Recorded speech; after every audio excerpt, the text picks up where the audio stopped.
streets. 呢個遊行對香港嘅未來可以話係歷史性嘅一刻咯，係香港。Hundreds of thousands are demonstrating against a deeply unpopular bill. 呢個會影響全香港嘅市民咯。因為呢條條例對香港嘅傷害係非常之大嘅。But this is about a whole lot more than a bill. It's about the status of Hong Kong and the power China has over it. It's a fight to preserve the freedoms people have here, and it all started with a murder.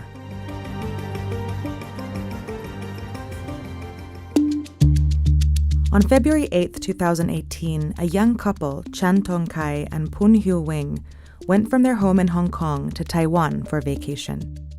They stayed at the Purple Garden Hotel in Taipei for 9 days. But on February 17th, only one of them returned to Hong Kong. There, 1 month later, Chan confessed to murdering his girlfriend, who was pregnant at the time. But there was a problem.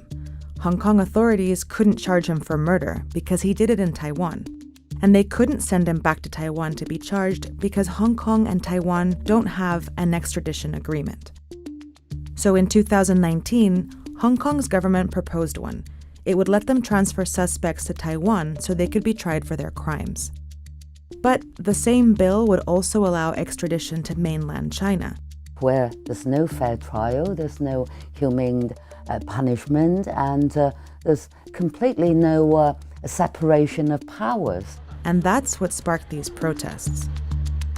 China and Hong Kong are two very different places with a very complex political relationship, and the extradition bill threatens to give China more power over Hong Kong. See, Hong Kong is technically a part of China, but it operates as a semi-autonomous region.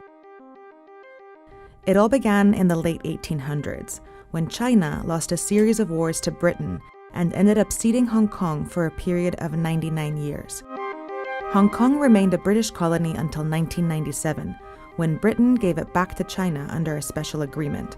It was called One Country, Two Systems. It made Hong Kong a part of China, but it also said that Hong Kong would retain a high degree of autonomy, as well as democratic freedoms, like the right to vote, freedom of speech, freedom of the press, of assembly.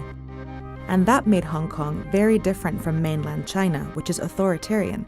Citizens there don't have the same freedoms. Its legal system is often used to arrest, punish, and silence people who speak out against the state. But according to the agreement, One Country, Two Systems wouldn't last forever. In 2047, Hong Kong is expected to fully become a part of China. The problem is, China isn't waiting for the deal to expire. Under the rule of Chinese leader Xi Jinping, pro-democracy leaders have already been arrested in Hong Kong, and mysterious abductions of booksellers have created a threat to free speech. But Hong Kong has been pushing back. In 2003, 500,000 Hong Kongers successfully fought legislation that would have punished speaking out against China. And in 2014, tens of thousands of protesters occupied the city for weeks to protest China's influence over Hong Kong's elections.